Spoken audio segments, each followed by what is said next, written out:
Okay, so let's begin straight up pastels the way I know how to do them.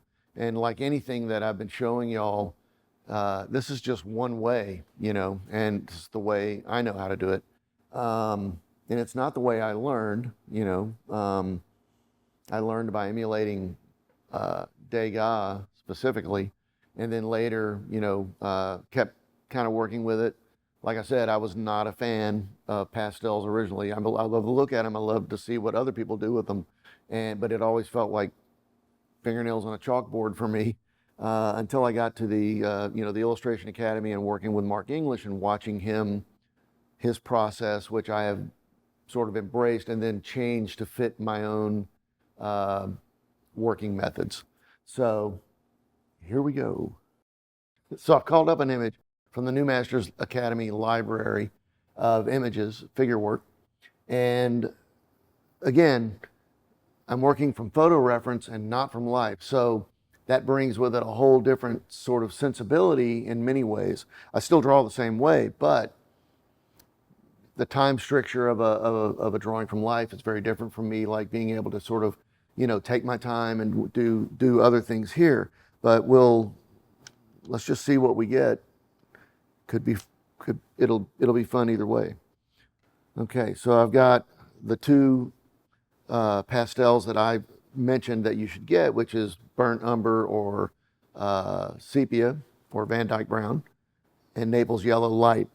And I'm going to sort of work with that in the beginning. And what I'm going to sort of do to start with is, let me see. Yep.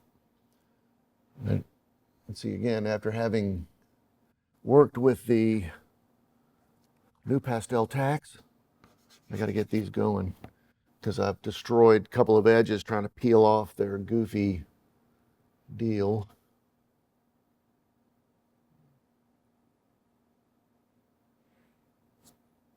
So again, I work, you know, sort of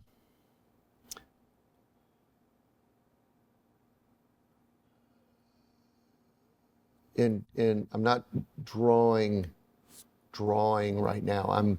I'm putting together um,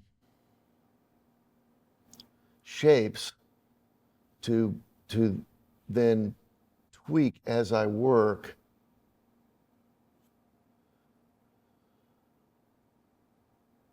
That will become the figure. So what I'm doing first is establishing sort of lightly. I'm not pushing hard. I'm not, it's not that I never push hard, but you'll know when I do. But what I'm doing very quickly is just sort of creating the silhouette of my figure. And it's not about details. It's about shapes.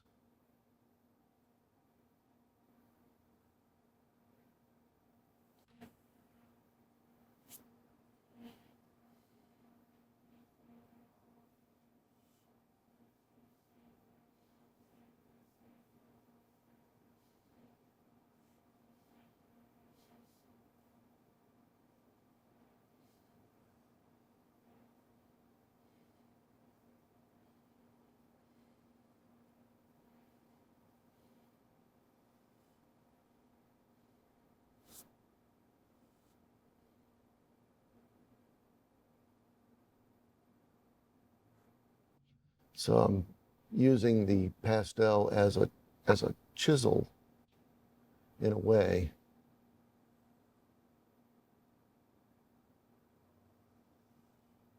To draw my shapes, to get the directions correct, the angles.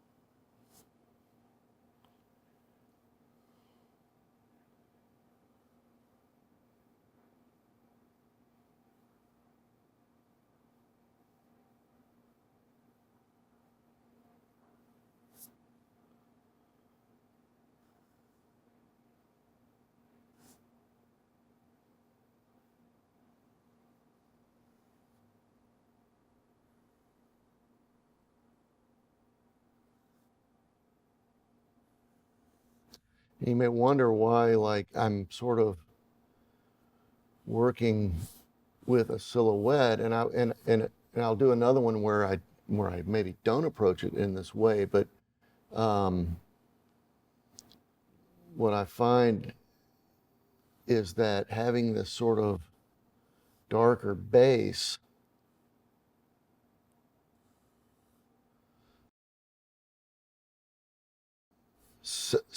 it sits underneath the lighter material and allows it to pop.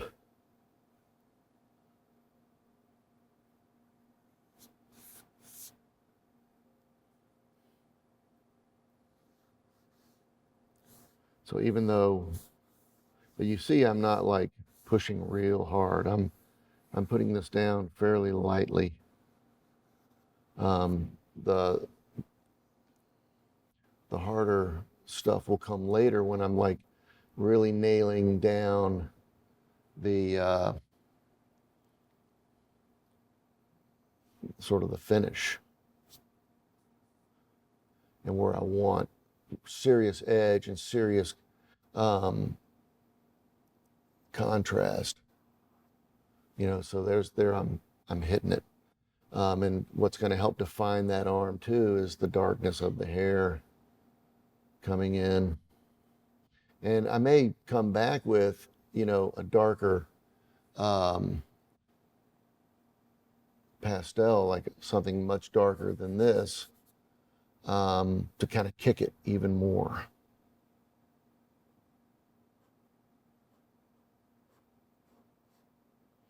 Just to really kick the contrast up.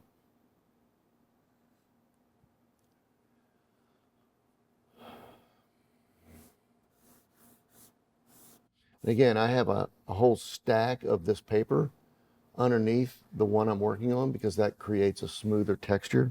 These boards have texture and it'll pop through.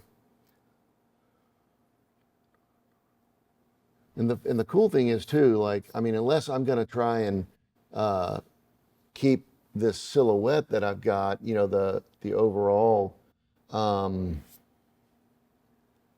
silhouette without touching the background, then I've got to be really on top of my shape here. Or I can like just kind of go for it and come back with a, you know, a medium value that's darker than, you know, than my light, but not darker than my dark.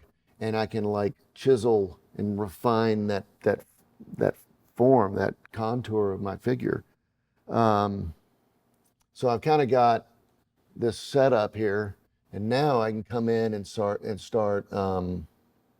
playing with. Let me get a little smaller piece here. With refining, you know, starting to add light into here.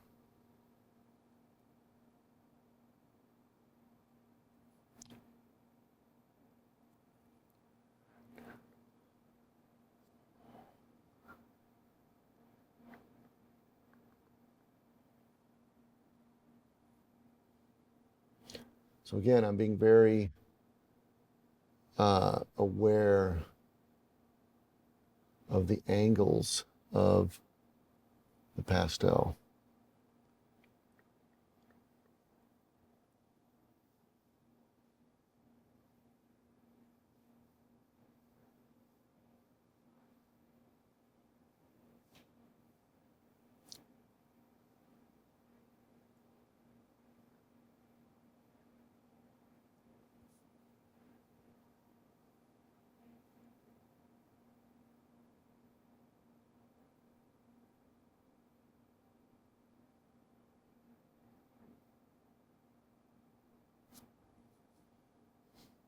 And so it's coming in with the light that allows me to then start playing with the edge and that slow peel off there with that line for the breast.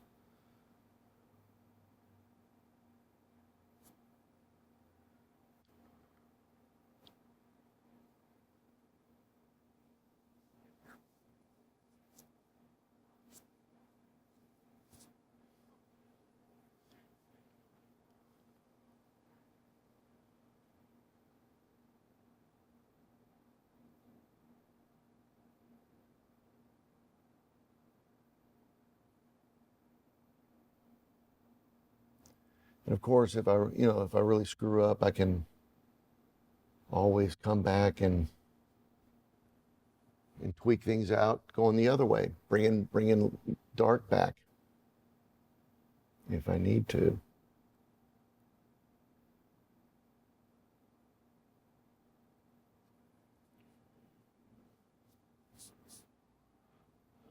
So I'm gonna bring this hair further back, thin the arm up a little bit.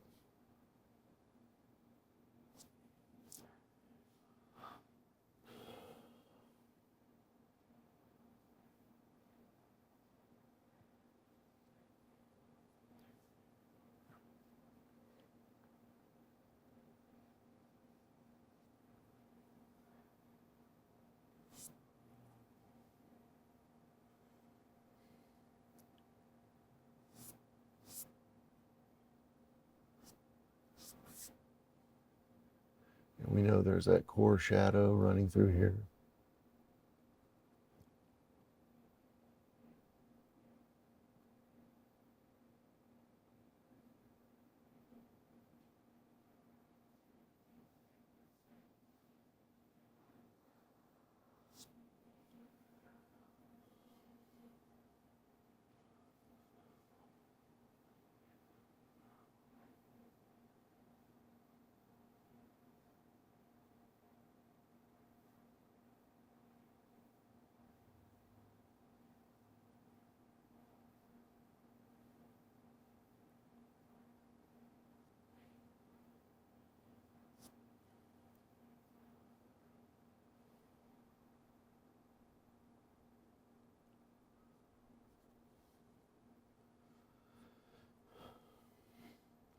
So this is really where that study of light and shadow shapes really comes into play. And that back and forth between those two states of light and value.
And so you notice too, I'm not playing with color just yet.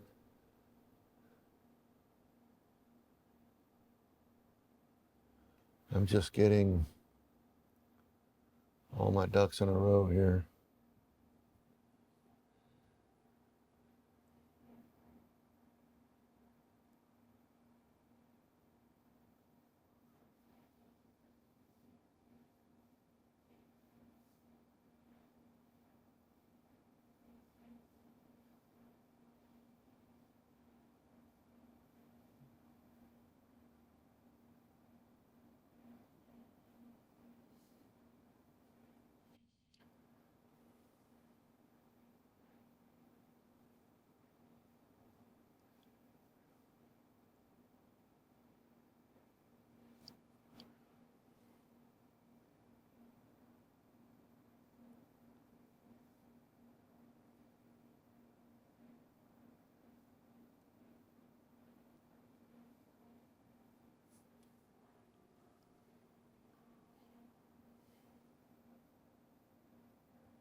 So I could grab a little bit of red.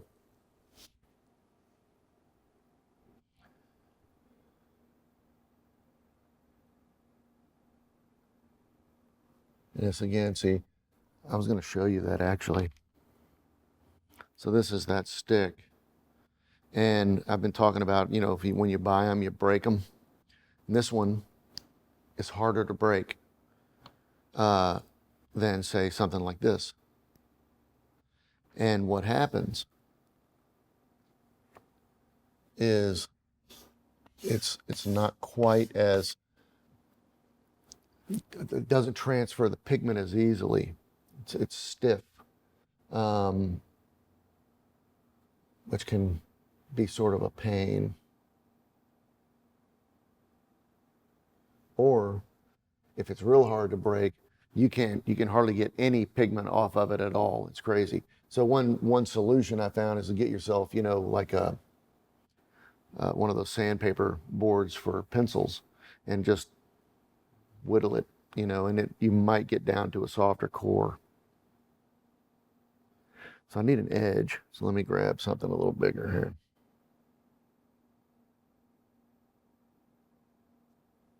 Here.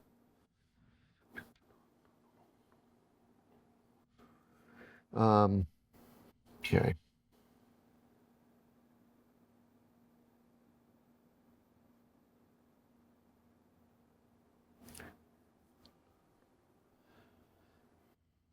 And so, like, you can tell, like, I'm not really mashing for my shadows in a big way. I guess I'm being a little tentative to start with, just to get back in the groove. I actually haven't done this since since class has ended, and so I feel like I'm a little rusty, and so I might be trying to just find my way back to Pooh Corner here.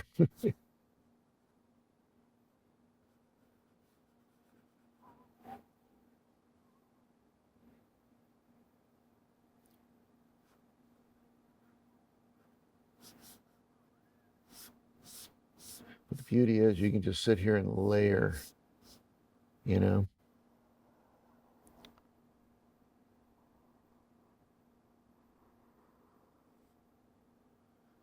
And then where I really need edge, roll up on the edge. Throw it down in there. Oops, goes out here.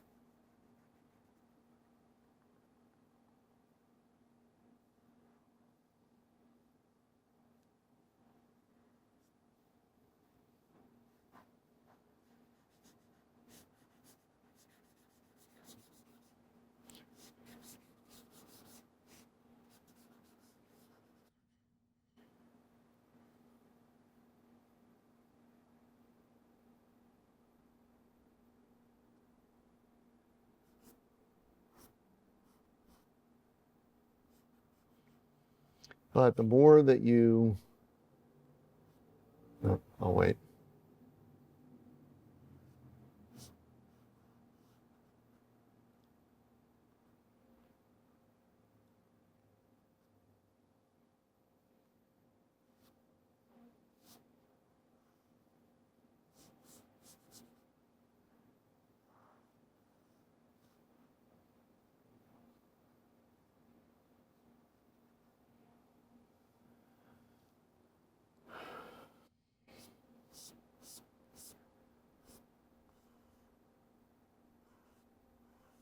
But the more that you play with the various exercises that I've given you throughout the course, the more you are training your hand and eye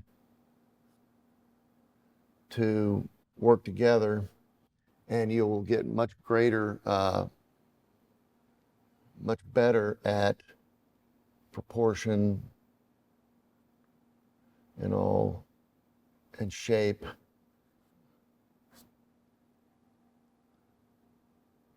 Where you can really trust your hand and your eye to work together.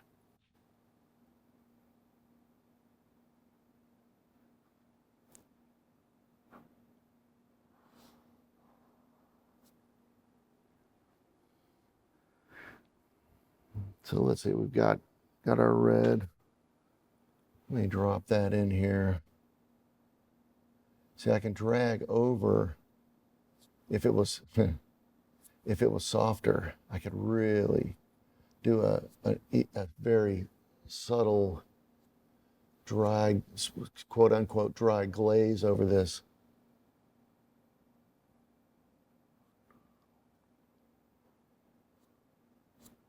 As it is, this is one of the ones that, see, it's starting to get a little better. I'm going to run it over here just to see. I can just run it over that, and it gives me that little bit of warmth. Of course, I'm going to really come into the ear over here and kick it like light coming through that ear. That's pretty cool. Whoop. And then I'm going to, there's that light back here and along the edge coming through the hand. That's fun stuff. And I'm going to throw a little bit up here, the bony protuberances,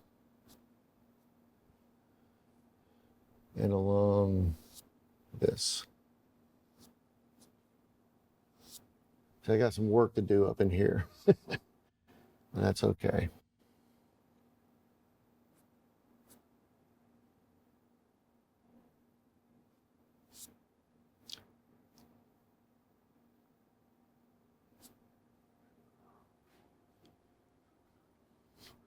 And then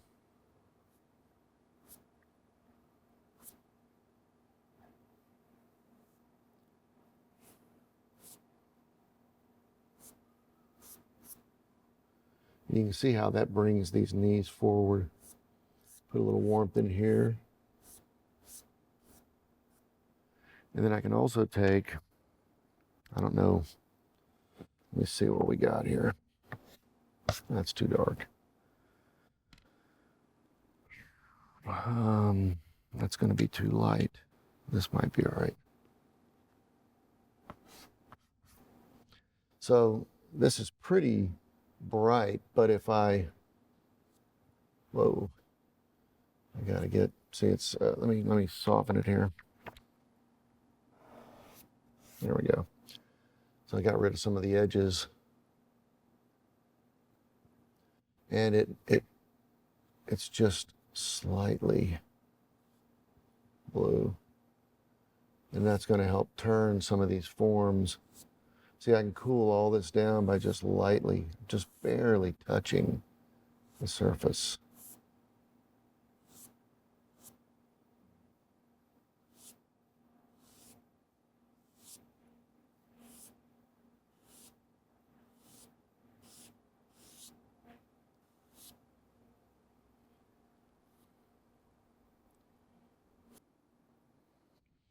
Let me see what these look like here.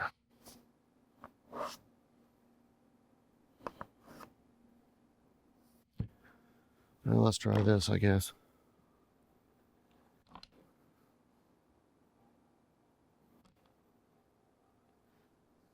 I was going to come in on the side. No, it's not horrible.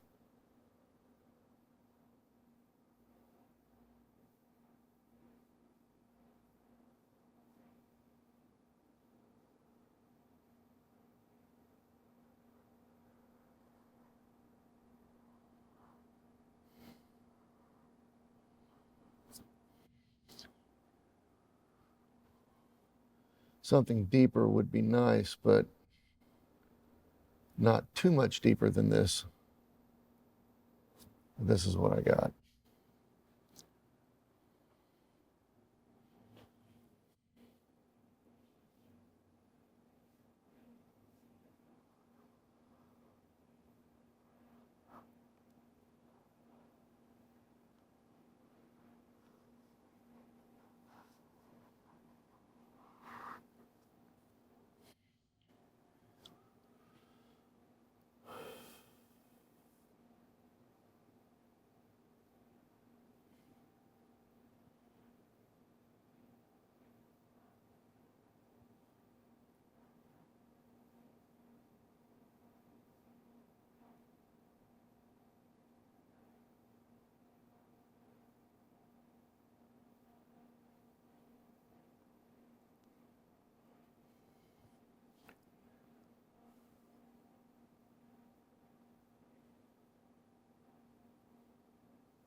So thinning her up a little bit.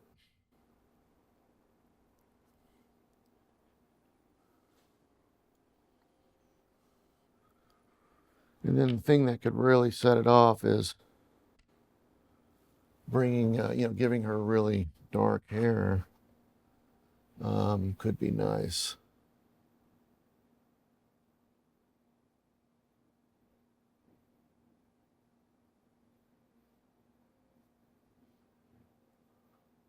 giving it that contrast.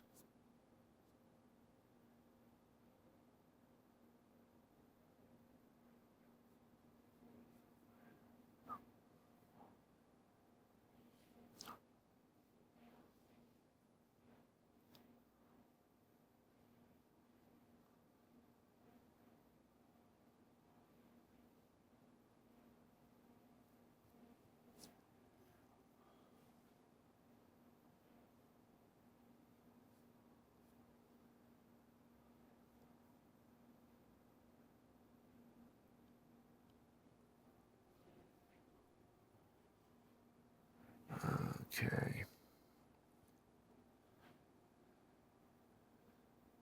Might bring some of that lightly into my figure as well. You've got to be really careful though, because it could get too much too fast.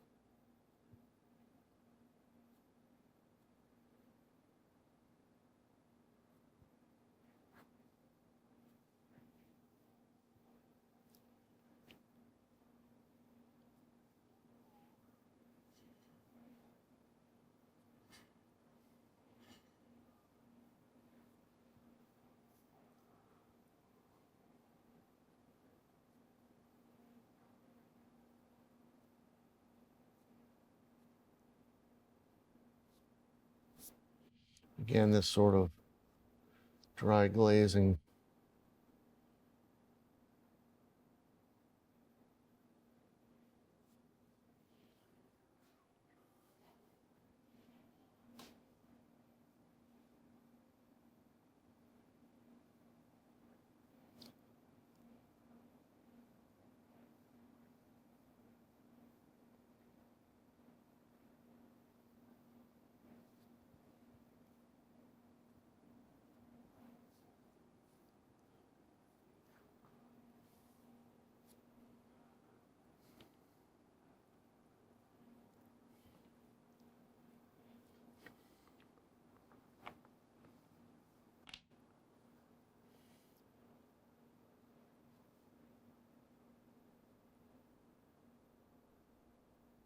So I'm going to bring in little hits of this color I was using out here to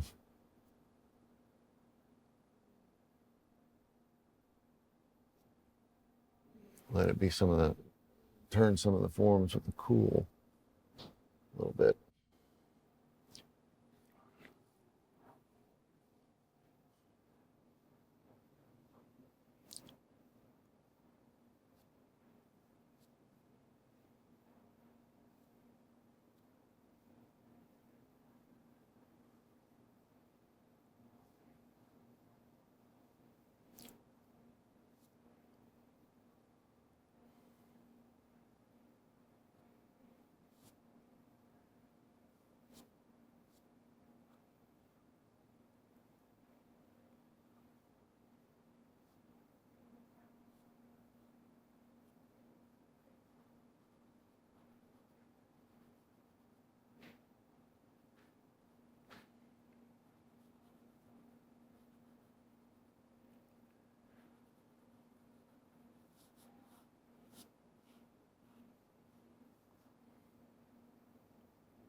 actually bring even darker into that hair now. Let's see.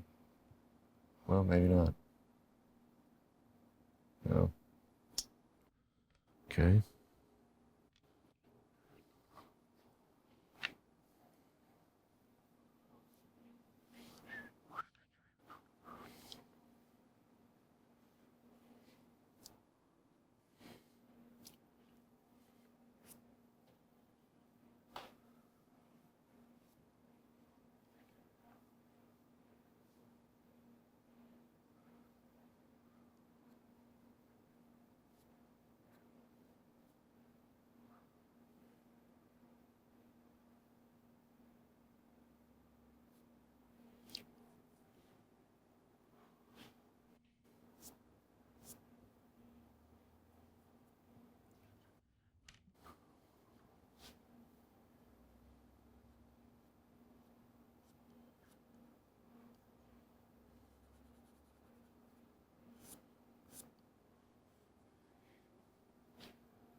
So that's kind of a good warm-up piece anyway.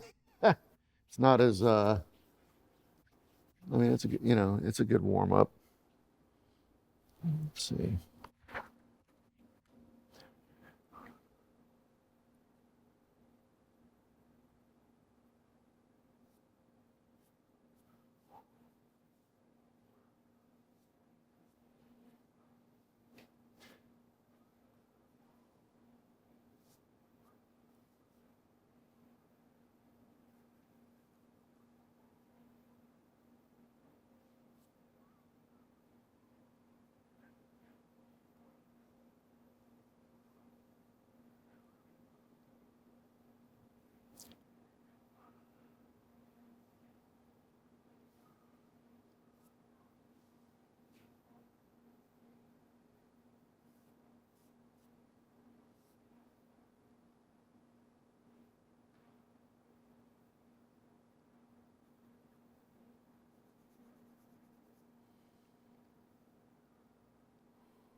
Okay.